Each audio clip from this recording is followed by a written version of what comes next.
আল্লাহ পাক ডাক দিয়ে কই সুবহানাল্লাযী আসরা, সেই মহান সত্তা যিনি, তিনি আসরা ভ্রমণ করিয়েছেন বিআবদিহি, তার প্রিয় বান্দাকে, তার প্রিয় বন্ধুকে, লাইলাম মিনাল মসজিদিল হারাম ইলাল মসজিদিল আকসা, মসজিদে হারাম থেকে মসজিদে আকসা পর্যন্ত আল্লাহ রাব্বুল আলামিন তার বন্ধুকে ভ্রমণ করিয়েছেন। ভ্রমণ করিয়ে আল্লাহ রাব্বুল আলামিন তারপরে মসজিদে আকসা থেকে আল্লাহ রাব্বুল আলামিন প্রথম আসমান, দ্বিতীয় আসমান, তৃতীয় আসমান, চতুর্থ আসমান, পঞ্চম, ষষ্ঠ, সপ্তম আল্লাহর আরশের মধ্যে নিয়ে আল্লাহ এবং বন্ধু, তার বন্ধুর মধ্যে প্রেম আলাপ হয়েছে। আল্লাহ রাব্বুল আলামিন মুফাসসিরে কেরামগণ বলতেছেন ওই কয়েক মুহূর্তের মধ্যে, এক রাতের কিছু অংশের মধ্যে আল্লাহ পাক কুদরতিভাবে 27 বৎসর এখানে অতিবাহিত হয়ে গেছে। সুবহানাল্লাহ। কত নবী আলাইহিস সালামরা আল্লাহ পাককে দেখতে চায়, কিন্তু আল্লাহ রাব্বুল আলামিন সাক্ষাৎ করে না, দিদার দেয় না। হযরতে মূসা আলাইহিস সালাতু ওয়াস সালাম তুর পাহাড়ে যাইতো আল্লাহর সাথে কথা বলার জন্য। কোন পাহাড়ে? তুর পাহাড়ে যখন যাইতো, একটা খেজুর গাছ থেকে আওয়াজ আসতো। একটি খেজুর গাছ থেকে যখন আওয়াজ আসতো, মূসা নবী তিনি বারবার আল্লাহ পাককে দেখার জন্য আরাধনা করলেন, হে রব্বুল আলামিন, আপনি আমাকে দেখা দেন। আল্লাহ বলেন, না না মূসা, তুমি দেখতে পারবা না, তোমার দেখার কোনো ক্ষমতা নাই, তুমি দেখতে পারবা না। শেষ পর্যন্ত এইভাবে বারবার কাকুতি মিনতি করার পর আল্লাহ তার নূরের ঝলক থেকে সামান্য পরিমাণ একটু নূর সে দুনিয়ার মধ্যে দিছিল। মূসা নবী অজ্ঞান হয়ে পড়ে গেছিল। বলুন আল্লাহু আকবার। বারবার আরাধনা করি, আল্লাহ সাক্ষাৎ দেয় না। কিন্তু আল্লাহ আমার নবীজি দুনিয়ার মধ্যে শুয়ে থাকে রে বাবা, আল্লাহ নিজে জিব্রাইলকে পাঠাই বন্ধুকে সাক্ষাৎ দেওয়ার জন্য। আল্লাহ বলে, জিব্রাইল, ও জিব্রাইল, যাও যাও আমার বন্ধুকে আমার দিদারে নিয়ে আসো। সুবহানাল্লাহ বলেন। জিব্রাইল হুকুম পাইয়া দুনিয়ার মধ্যে চলে আসলেন। আয়েশা দেখে আমার নবীজি উম্মে হানির ঘরে নিদ্রায় আছেন, ঘুমের মধ্যে আছেন। বলুন না আল্লাহু আকবার। জিব্রাইলে হুকুম পাইয়া মক্কায় আসে দাওয়াত লইয়া, জিব্রাইলে হুকুম পাইয়া মক্কায় আসে দাওয়াত লইয়া, উম্মে হানির ঘরে পাইলেন নবী কামলিওয়ালা, উম্মে হানির ঘরে পাইলেন নবী কামলিওয়ালা। সেই খুশিতে পর সবাই দুরূদ সাল্লি আলা, নূর নবী যাই দিদারে নিলেন খোদা তাআলা, আমাদের নবী যাই দিদারে নিলেন খোদা তাআলা। সেই খুশিতে পর সবাই দুরূদ সাল্লি আলা, নবীকে বিশ্রামে পায়া জিবরাইল তাহাকে দাঁড়ায়া, নবীকে বিশ্রামে পাইয়া জিবরাইল তাহাকে দাঁড়ায়া, ডাক দিতে সাহস না পায়া জিব্বা কদম তহলা। ইয়া রাসূলুল্লাহ বলেন, ডাক দিতে সাহস না পাইয়া জিব্বা কদম তহলা। সেই খুশিতে পর সবাই দুরূদ সাল্লি আলা। বলুন না ইয়া রাসূলুল্লাহ। বন্ধুরি আমার, ও আমার বাটিয়া মিরপাড়ার বাবারা, কেমন নবীর উম্মত আমরা হইলাম রে বন্ধু। আমাদের জীবন তো ধন্য হয়ে গেছি। কত নবীরা আমাদের নবীর উম্মত হওয়ার জন্য পাগল পারা ছিল, বারবার আল্লাহর কাছে আরাধনা করছে, কিন্তু আমাদেরকে কোনো দরখাস্তবিহীন যে আল্লাহ আমাদেরকে ওই নবীর উম্মত বানাইছে, এই জন্য আমরা বারবার শুকরিয়া আদায় করতে হয়। যে বলুন ঠিক কিনা? জিব্রাইল দাওয়াত লয়ে আসছে নবীর দরবারে। আয়েশা দেখে আমার নবীজি নিদ্রায় আছেন, ঘুমন্ত অবস্থায় আছেন। জিব্রাইল চিন্তিত হয়ে গেলেন, হাই হাই, আমি কি করব?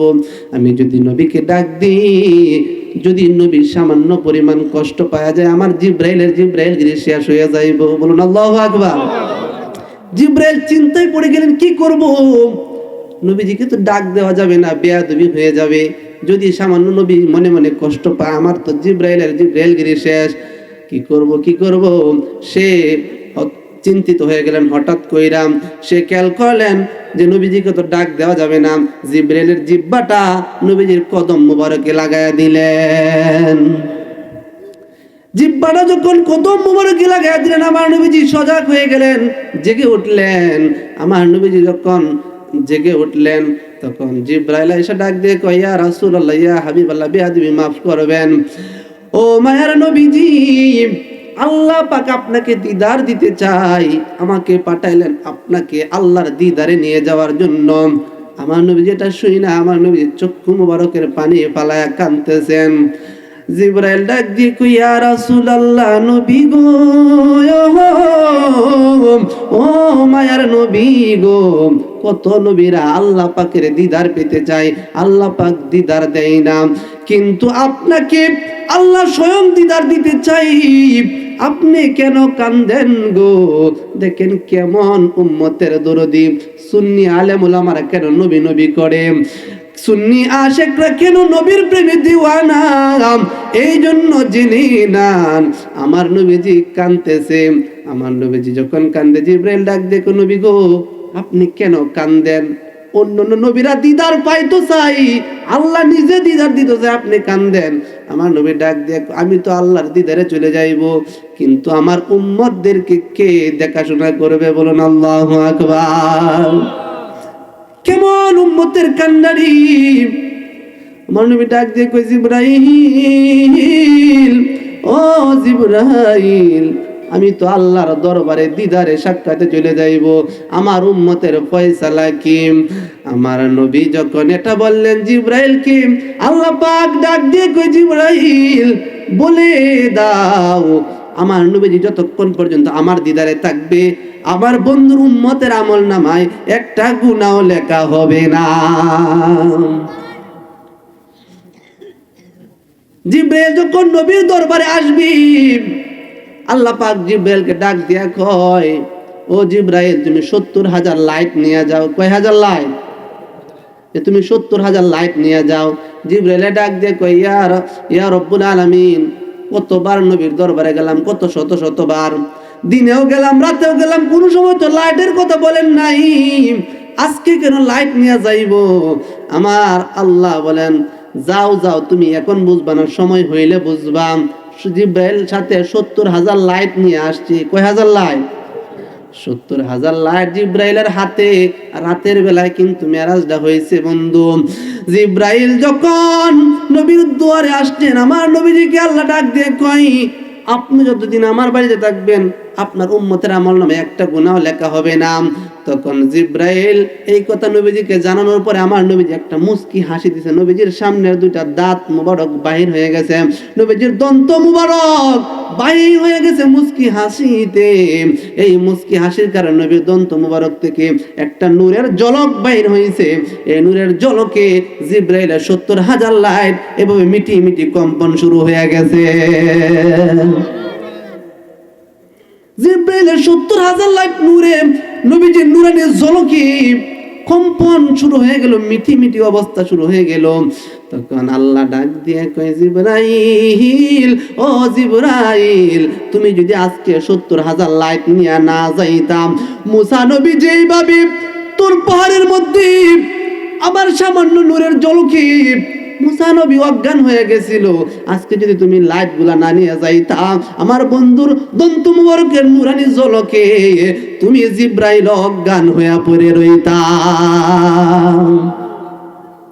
এটাই হচ্ছে নবীজির নূরানিয়ত। সুবহানাল্লাহ বলেন।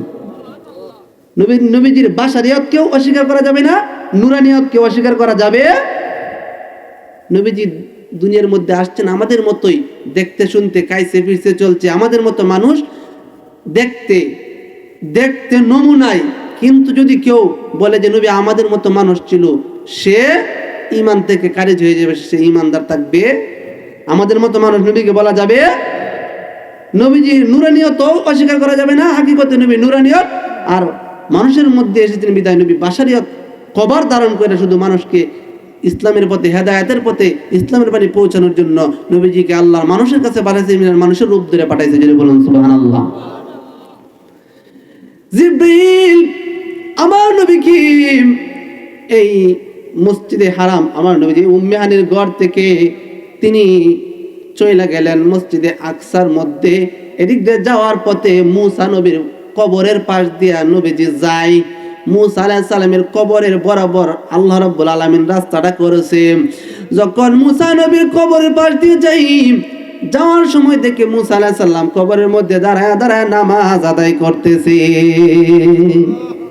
মুসা নবী কি করে? কবরের মধ্যে নামাজ আদায় করে। তাহলে বোঝা গেল আম্বিয়া কেরাম কি কবরের মধ্যে জিন্দা না মুর্দা? সকল আম্বিয়া কেরাম তাদের কবরের মধ্যে জিন্দা। মুসা নবী কি করে? দাঁড়ায় দাঁড়ায় নামাজ আদায় করে। তখন আমার নবীজি দিক দিয়া চলে গেলেন মসজিদে হারাম থেকে মসজিদে আকসা। এখানে সকল আম্বিয়া কেরাম একত্রিত অবস্থায়, সকল আম্বিয়া কেরাম একত্রিত। তখন আমার নবী যখন এখানে গেলেন, তখন আমার নবীজি বললেন এখানে নামাজ হবে। জিবরাইল বলতেছে এখানে নামাজ হবে, এখানে ইমামতি কে করবে? তখন জিবরাইল আলাইহিস সালাম বলে, ইয়া রাসূলুল্লাহ, আপনি আজকে সেই জামাতের সকল আম্বিয়া কেরাম হলো মুক্তাদি, সেই জামাতের ইমাম আজকে আপনি নবী। জোরে বলুন সুবহানাল্লাহ।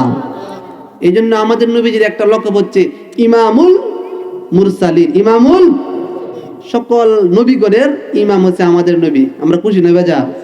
এটা হচ্ছে আমার নবী, তো খুশির খবর। কিন্তু অনেকে আছে নবীর শান শুনলে একটু সমস্যা।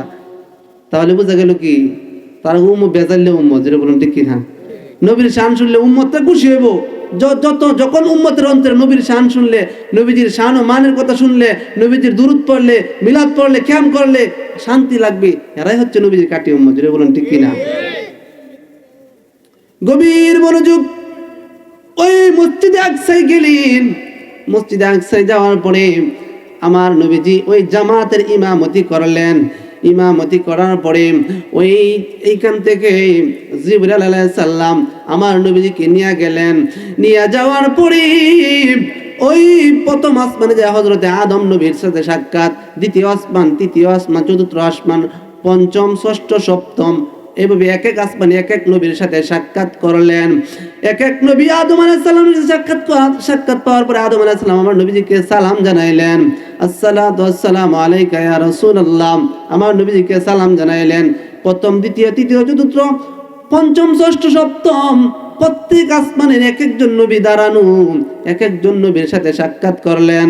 সাক্ষাৎ করে আমার নবীজিকে জিবরাইল আলাইহিস সালাম সপ্তম আসমান উঠতে যখন নিয়ে গেলেন, তখন আমার নবীকে জিবরাইল আল্লাহর হুকুমে জান্নাতের মধ্যে নিয়ে গেলেন। বলুন না আল্লাহু আকবার। কোথায় নিয়ে গেলেন? জান্নাতের মধ্যে নিয়ে গেলেন। জান্নাতের মধ্যে আমার নবী যখন গেলেন, আব্দুল্লাহ ইবনে আব্বাস, রাইসুল মুফাসসিরিন আব্দুল্লাহ ইবনে আব্বাস রাদিয়াল্লাহু তাআলা আনহু বলেন, আমার নবীজিকে আল্লাহ জান্নাতে নিলেন। আল্লাহর জান্নাতটা যে কতটুকু সুন্দর, আল্লাহর জান্নাত যে কতটুকু নাজ নিয়ামতে পরিপূর্ণ, এই সকল নিদর্শনগুলো দেখানোর জন্য আল্লাহ রাব্বুল আলামিন তার বন্ধুকে মেরাজের সময় জান্নাত দেখাইছে। আমার নবী জান্নাতে গেলেন। জান্নাতে যাইয়ে দেখলেন ওইখানে বেশি দরিদ্র ব্যক্তিরা, কি ব্যক্তিরা? যত গরিব ব্যক্তিরা, ওই সকল ব্যক্তিরা জান্নাতের মধ্যে। আর এই জান্নাত যখন আমার নবীজি ঘুরে ঘুরে দেখলেন, দেখার পরে আগে আগে যেন কার পায়ের আওয়াজ শুনতে পায়। বলুন আল্লাহু আকবার। জান্নাতের ভিতরে আগে আগে কার পায়ের আওয়াজ শোনা যায়। আমার নবী ডাক দিয়ে কই, জিবরাইল, ও ভাই জিবরাইল, আগে আগে কার পায়ের আওয়াজ শোনা যায়? আগে কি আরো কারো জান্নাতে আনছেন কিনা? আগে কি আরো কেউ জান্নাতে আছে কিনা? কার পায়ের আওয়াজ শোনা যায়? তখন জিবরাইল আলাইহিস সালাম ডাক দিয়ে কই, ইয়া রাসূলুল্লাহ, নবী গো, আগে কাউকে আমি জান্নাতে আনি নাই, কিন্তু আপনার প্রেমিক সাহাবী, আপনার পাগল সাহাবী বেলালের পায়ের আওয়াজ শোনা যায়। বেলাল তাকে দুনিয়ায়, তার পায়ের আওয়াজটা শোনা যায় জান্নাতের ভিতরে। বেলাল দুনিয়ায় তাকে, পায়ের আওয়াজ কোথায় শোনা যায়? জান্নাতে। এটা কি আমাদের দেশে বেলালের মতনই? নামাজের কবর নাই, রোজার কবর নাই। তেরি গুনাহ লইয়া কুতার কাছে কই কান্দিয়া গো, উম্মতের জান্নাত দিয়া, উম্মতের জান্নাত দিয়া শান্তি দাও হাবিবের প্রাণ, মোদের রাসূল আল্লাহর মেহমান, মোদের রাসূল আল্লাহর মেহমান। আল্লাহ বলেন দোস্ত আমার, আরজি যত শুনবো আপনারে গো, যা চাইবেন তা পাইবেন, যা চাইবেন তা পাইবেন, করব না গো অপমান, মোদের রাসূল আল্লাহর মেহমান, মোদের রাসূল আমরা বড় ভাগ্যবান, মোদের রাসূল আল্লাহর মেহমান। বলুন আল্লাহু আকবার। আমার নবী আল্লাহর দুয়ারে চলে গেলেন, আল্লাহর সান্নিধ্যে চলে গেলেন। অনেক অনেক কথাবার্তা হয়েছে, এর মধ্যে চলে গেছে, মুফাসসিরে কেরামগণ বলতেছে 27 বছর অতিবাহিত হয়ে গেছে। বলুন আল্লাহু আকবার। কিছু অংশ রাতের, কিছু অংশের মধ্যে আল্লাহ 27 বছর কাটায়া দিয়েছে। আমার নবীজি আল্লাহর সাথে অনেক কথাবার্তা হওয়ার পরে আল্লাহ ডাক দিয়ে কই, বন্ধু আপনি কি চান? আজকে আমার সামনে আসছেন, আমার দিদারে আসছেন, কি চান আপনি আজকে একটু আমার কাছে চান, যা চাইবেন তাই আপনি পাইবেন। আমার নবী যখন এটা বললেন, তখন আমার নবী বলতেছে, ইয়া রব্বুল আলামিন, আমি কিছু চাই না, আমার গুনাহগার উম্মতের মাপ চাই। ওই নবীর প্রেমে পাগল হওয়ার দরকার আছে না নাই? মেরাজে যাইবা আল্লাহর দিদারে, উম্মতরে বলে না যে উম্মতকে কে দেখবে, উম্মতে গুনাহ করলে কে ক্ষমা চাইবে, উম্মতকে কে দেখে রাখবে। তখন আল্লাহ বলেন, আপনার উম্মতের আমল নামায় একটা গুনাহ লিখবো না যতক্ষণ মেরাজে থাকবেন। তখন আল্লাহর দুয়ারে চলে গেলেন, আল্লাহর সামনে। কত একটা মুহূর্ত! আল্লাহ যদি বলতো যে তোমরা কি চাও, আমরা অনেক কত কিছু চাইলাম দুনিয়ার মধ্যে, বিল্ডিং, বাড়ি, গাড়ি, যদি বলুন ঠিক কিনা। কিন্তু আমার নবী ডাক দিয়ে আমি কিছু চাই না, আমি চাই আমার উম্মতের মাফ। আল্লাহ বলেন আমি মাফ করলাম, গুনাহগারদেরকে মাফ করলাম। তখন আল্লাহ এটা বলার পরে তারপরে জিজ্ঞেস করলেন, তারপরে কি চান? আমার নবী বলে, এরপরে যারা বাকি আছে তাদেরকেও মাফ করেন। আল্লাহু আকবার। একবার, দুইবার, তিনবার, চারবার, 100 বার, 200 বার, 300 বার, 400 বার, 500 বার, 600 বার, 700 বার, 700 বার জিগাইলেন, কি চান, কি চান, কি চান? আমার নবী বলে, আল্লাহ আমি কিচ্ছু চাই না, ধন দৌলত চাই না, টাকা পয়সা চাই না, আমার উম্মতের ক্ষমা চাই। এই জন্য তো বলে উম্মতের কান্ডার এই নবীজি রহমতের ভান্ডার, নবী বিনে ভুবনে কে আছে আমার, উম্মতের কান্ডারে নবীজি রহমতের ভান্ডার। চিৎকার মেরে বলুন ঠিক কিনা।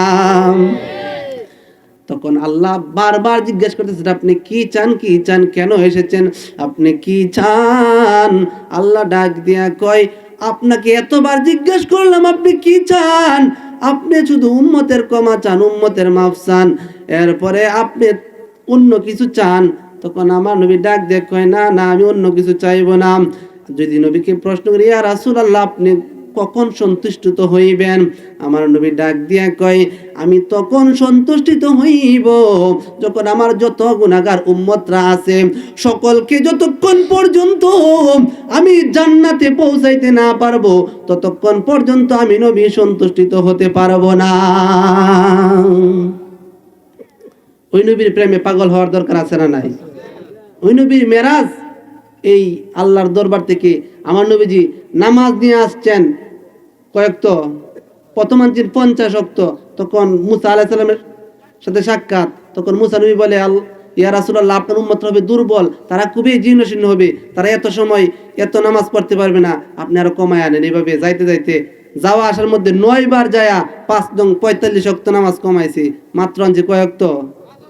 5 ওয়াক্ত। আল্লাহ বলেন, বন্ধু যান, আপনার যে উম্মতরা আপনার প্রেমে পাগল থাকবে 5 ওয়াক্ত নামাজ পড়বে, এই 5 ওয়াক্ত নামাজ আমি 50 ওয়াক্তের সমান সব তাদের আমল নামায় দিয়া দিব। এটা কার জন্য? শুধু নবীর জন্য। কার জন্য? নবীজির উসিলায়। এই জন্য এই নবীজি আমাদের আরশ থেকে, আল্লাহর দিদার থেকে নামাজ নিয়ে আসছে। আমার নবী তখন বলতেছে, ইয়া রব্বুল আলামিন, আমি তো আপনার দিদার করলাম, কিন্তু আমার উম্মতরা কেমনে দিদার করবে? আল্লাহ বলেন, আমি যে 5 ওয়াক্ত নামাজ দিলাম, এই নামাজ যারা সঠিকভাবে আদায় করবে, এই নামাজ আস-সালাতু মি'রাজুল মুমিনুন, সকল মুমিনদের জন্য এই নামাজ হয়ে যাবে মেরাজ। জোরে বলেন ঠিক কিনা। 5 ওয়াক্ত নামাজে ফরজ কয় রাকাত? 17 রাকাত। কয় রাকাত? 17 রাকাত। আমার নবী বলেন যারা 5 ওয়াক্ত নামাজ পড়বে 17 রাকাত ফরজ নামাজে 17 বার আল্লাহ রাব্বুল আলামিনের সাথে সাক্ষাৎ হবে। বলুন আল্লাহু আকবার। তাহলে আমাদের যদি সাক্ষাৎ না হয়, যে হাদিসের মধ্যে যে তুমি যদি আল্লাহকে না দেখো তবু তুমি ধারণা করবা যে আল্লাহ তোমাকে দেখতেছে, এই ধারণা রেখে নামাজ পড়বা, একদিন না একদিন তোমার নামাজ কবুল হবে, আল্লাহর সাথে সাক্ষাৎ হবে, আল্লাহ পাকের নূরানি দিদার হবে। যদি বলুন ঠিক কিনা?